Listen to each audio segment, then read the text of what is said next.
जवळ आहे का?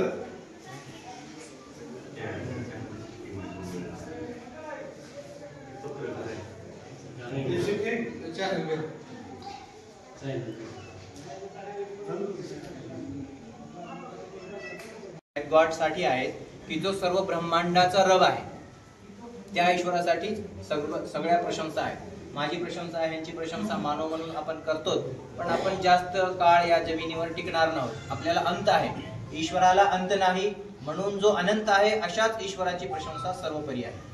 तो अल्हम्दुलिल्लाह रब्बिल आलमीन मध्ये सर्व प्रशंसा त्या अल्लाहसाठी आहे, त्या ईश्वरासाठी आहे, तो सर्व ब्रह्मांडांचा रब आहे. रब म्हणजे पालन करता, पोषण करता, जन्मदाता, अन्नदाता, जीवन देणारा, मृत्यू देणारा, आपल्याला पालन पोषण करणारा तो रब.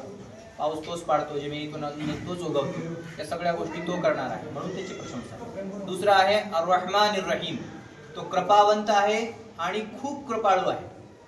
त्याची कृपा जी आहे सर्वांना समावेशक आहे. पाऊस ज्यावेळेस आकाशातून पडतो, काही ठराविक लोकांसाठी कधीच पडत नाही. वारा वाहतो तर काही ठराविक लोकांसाठीच ऑक्सिजन पुरवत जात नाही वारा. ऊन पडतो तर सगळ्यांसाठी पडतो, वारा सगळ्यांसाठी वाहतो. आकाशातून पडणारा पाऊस सगळ्यांसाठी आहे, जमिनीतून उगवणारा अन्न सगळ्यांसाठी सारखंच आहे. मुसलमानांना पेरलं म्हणून 10 क्विंटल होईल आणि एखाद्या आपल्या हिंदू बांधवांना पेरलं म्हणून 1 क्विंटल होईल असा प्रकार नाही. जो पिकवेल त्याला ते मिळणार आहे आणि सगळ्यांना सारखंच मिळणार आहे. कमी थोडं फार त्याचा त्या मोसमाचा त्याच्यावर प्रभाव असू शकतो किंवा त्याच्या भाग्याचा सुद्धा असू शकतो, पण नियम सगळ्यांना सारखेच आहेत.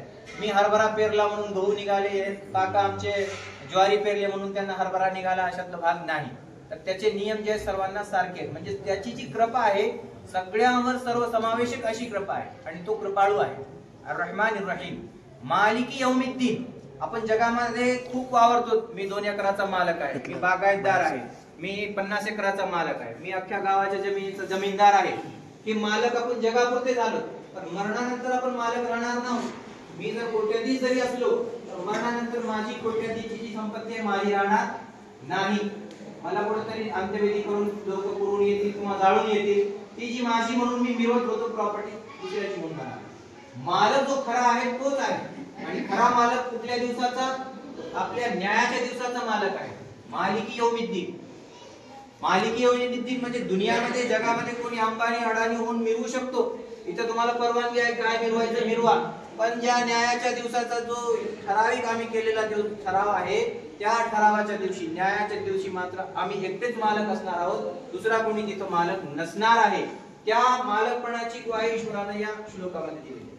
इय्याका नअबुदु व इय्याका नस्तईन. आता हे 2-3 आपण जो ओळी वाचल्या त्यामध्ये फक्त ईश्वराची प्रशंसा आहे की तूच ईश्वर आहेस, तूच कृपाळू आहेस आणि तूच न्यायाच्या दिवसाचा मालक आहेस. आम्ही तोडके मालक आहोत, थोडेसे मर्यादित वेळेकरिता थोड्याशा संपत्तीचे मालक आहोत, अख्ख्या संपत्तीचे ब्रह्मांडाचे मालक आम्ही नव्हत. आणि हे 3 गुण ईश्वराचे गायल्यानंतर शेवटी 4थ्या श्लोकामध्ये मनुष्य म्हणून, ईश्वराचा भक्त म्हणून, मानव म्हणून आपण ईश्वराला कबुली करतो. इय्याका नअबुदु व इय्याका नस्तईन. हे ईश्वरा, आम्ही तुझीच भक्ती करतो आणि तुझ्या पुढेच आमच्या सगळ्या गरजांची मागणी करतो. आमच्या सगळ्या गरजा भागवणारा तूच एकमेव आहेस, तुझीच आम्ही भक्ती करतो, तुझ्याच भक्तीसाठी आम्ही तुझ्या पुढे थांबलेलो आहोत आणि तुझ्याच प्रशंसेनंतर आम्ही आमचे गरजा जे आहे तुझ्या पुढे ठेवणार आहोत. आणि मुख्य जी गरज आहे माणसाची, अन्न पाणी निवारा प्रत्येकाला ईश्वरानं प्रदान केलेला आहे. जनावरांनी कुठली शेतीवाडी केलेली आपण बघितलेली नाही.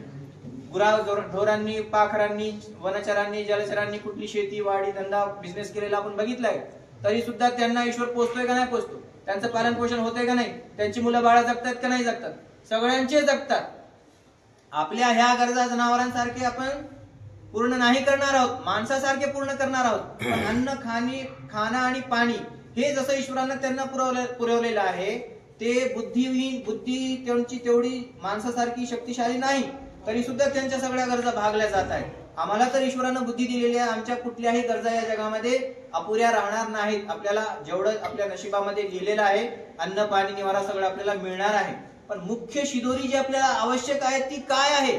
ईश्वरानं आपल्या श्लोका आधारे ती आपल्याला सांगितलेली आहे की तुम्ही मागणी घालायचीच असेल तर या छोट्या छोट्या गोष्टींची नका घालू, हे तर मी तुम्हाला पुरवणारच आहे. मुख्य मागणी काय आहे? इय्याका नअबुदु व इय्याका नस्तईन नंतर इहदिनस सिरातल मुस्तकीम. हे ईश्वरा, हे अल्लाह, हे गॉड, तू आम्हाला सरळ मार्ग दाखव. सरळ मार्ग हे सगळ्यांना लाभत नसतो. सरळ मार्ग ज्याला कुणाला मिळाला तो खरा भाग्यवान आहे, सतमार्ग ज्याला मिळाला तो खरा पुण्यवान आहे, तो खरा भाग्यशाली आहे. तर या शिदोरीची मागणी आपल्याला ईश्वराच्या दारी करायची. बाकीच्या गरजा जनावरांचे, गुराढोरांचे, जलचरांचे, प्राण्यांचे ईश्वर पूर्ण करतो. आपल्याला माणूस म्हणून जन्माला घातलेला ईश्वरानं आहे, तर काही ना काही उद्देश असेल. मग आपल्या गरजा कुठे राहणार? भीक मागून का होईना माणसाचं पोट भरणार आहे, कपडा त्याला मिळणार आहे, निवारा त्याला मिळणार आहे. पण मुख्य गरज माणसाची ही नाही, मुख्य गरज ती आहे जी विशेष म्हणून ईश्वरापुढे मागणी घालायची आहे, ती सत्मार्गाची आहे. खरा मार्ग ज्या ईश्वरानं ज्या लोकांना तो मार्ग दाखवला आणि ते मार्ग श्रेष्ठ होऊन ईश्वराचे प्रसन्न पुण्यवान भक्त झाले, अशा लोकांचा मार्ग आम्हाला दाखव. आणि जे मार्गभ्रष्ट होऊन वाम मार्गाला लागले, कुठेतरी भरकटलेल्या मार्गाला लागले, कुठली तरी चुकीच्या मार्गाला लागलेले, ईश भक्ती सोडून ईश्वर द्रोह करून ईश्वराच्या ईश्वरतेला न मानून ईश्वरानं निर्माण केलेल्या निर्मितीच्या मागे पडून आपल्या मार्गाला जे कोणी भ्रष्ट केलेले आहेत, अशा लोकांचा मार्ग आम्हाला नको. हे ईश्वरा, आम्हाला तुझा सत्मार्ग जो आहे तो मार्ग दाखव. ही विनंती त्या श्लोकामध्ये केली जाते. 112 क्रमांकाचा एक श्लोक अध्याय आहे, 4 आयतींचा अध्याय आहे. त्याच्यामध्ये ईश्वरानं स्वतःचा परिचय करून दिले की हे मानवा, मी तुला जन्माला घातलेला आहे, तुला खाऊ पिऊ देतोय मी, पण हे जो जन्म आहे तुझ्या परीक्षेसाठी मी दिलेला आहे. ईश्वरानं मानव जन्माला आपल्याला पाठवलाय म्हणजे परीक्षेसाठी पाठवलेलं. काय परीक्षा आहे आपली? आपण ईश्वराचे मानून या जगामध्ये वावर करतो का त्याचे आदेशाचे उल्लंघन करून जगतो? या गोष्टीची परीक्षा तुमची माझी सर्वांची चालू आहे. आपण परीक्षा देत आहोत आणि या परीक्षेचा निर्णय ईश्वर न्यायाच्या दिवसामध्ये लावणार. तर त्या ईश्वरानं सांगितलेलं आहे एक श्लोकामध्ये की वमा खलक़तुल जिन्ना वल इंसा इल्ला लियअबुदून. हे मानवांनो, आम्ही तुम्हाला या धरती तलावर ईश भक्तीसाठी, ईश्वराच्या भक्ती करण्यासाठी तुम्हाला पाठवलेलं आहे. तर ही ईश्वराची भक्ती करायची असेल तर मग तुम्हाला ईश्वराचे परिचय करून घेणं आवश्यक आहे. तर माझा परिचय मी स्वतः करून देतो म्हणून ईश्वराने एक अध्याय 112 क्रमांकाचा पुराणामध्ये 4 आयतींचा 4 श्लोकांचा मांडलेला आहे. त्याच्यामध्ये ईश्वरानं स्वतःचा परिचय दिलेला आहे. काय आहे? अऊझु बिल्लाहि मिनश शैतानिर रजीम, बिस्मिल्लाहिर रहमानिर रहीम, कुल हुवल्लाहु अहद, अल्लाहुस समद, लम यलिद वलम यूलद वलम यकुल लहू कुफुवन अहद. हे मानवांना, मी तुम्हाला मानव म्हणून या जन्मामध्ये घातलेला आहे, तुमची परीक्षा आहे आणि मी तुम्हाला एक उद्देश दिलेला आहे की तुम्ही माझी भक्ती करावी. तर या भक्ती करण्यासाठी तुम्हाला माझी ओळख पटवून घ्यावी लागणार आहे. म्हणून माझी तुम्ही ओळख पटवून घ्या. कुल हुवल्लाहु अहद, सांगा की तो अल्लाह, तो ईश्वर, तो गॉड, तो परमात्मा एक आहे. वेगवेगळ्या जातीचा वेगवेगळा नाही, वेगवेगळ्या समाजाचा वेगवेगळा नाही. सगळ्यांचा आकाश एक, सूर्य एक. अहो, गावाचा सरपंच सुद्धा एकच आहे, देशाचा राष्ट्रपती एकच आहे, पंतप्रधान एकच आहे. पूर्वी आमचा गाव छोटा होता, लोकसंख्या कमी होती, एका सरपंचानं भागायचं. आता लोकसंख्या दुपटीनं वाढली, 2-2 सरपंच करायचं का? असा कधी कुणाच्या मनामध्ये विचार आला का? हो, कधीच आला नसेल. अहो, हे जग आपण ज्यावेळेस आपण हे देश चालवतो, 150 कोटीच्या घरी आपली लोकसंख्या गेलेली आहे, तरी सुद्धा एका पंतप्रधानावर आपलं भागते, एका राष्ट्रपतीवर आपलं भागते. एका परिवारामध्ये 2 भाऊ ज्यावेळेस मी कारभारी तू कारभारी म्हणून वादतील, त्यावेळेस एका चुलीचे 2 चुली होतात. बरोबर आहे? एक कारभारी असेल तर परिवाराचा गाळा सुखा सुविधेनं गुण्या गोविंदाने नांदू शकतो. जिथं 2 कारभारी झाले त्या घराची फूट होते. मग एवढा मोठा ब्रह्मांड जन्मापासून आजपर्यंत चालू आहे आणि अस्तापर्यंत चालू असणार आहे. हे जीवन जग संपेपर्यंत चालू असणार आहे. आकाश तोच आहे. आमच्या मायबापांनी जे सूर्य पाहिला तेच सूर्य आम्ही पाहतो, चंद्र जे पाहिला तेच आम्ही पाहतो. जमीन तीच आहे. अगोदर बी दाणे ज्वारीचे टाकले तर ज्वारीच उगायची, गहू टाकले तर गहूच निघायचं. आज सुद्धा सिद्धांत ईश्वराचा बदललेला नाही.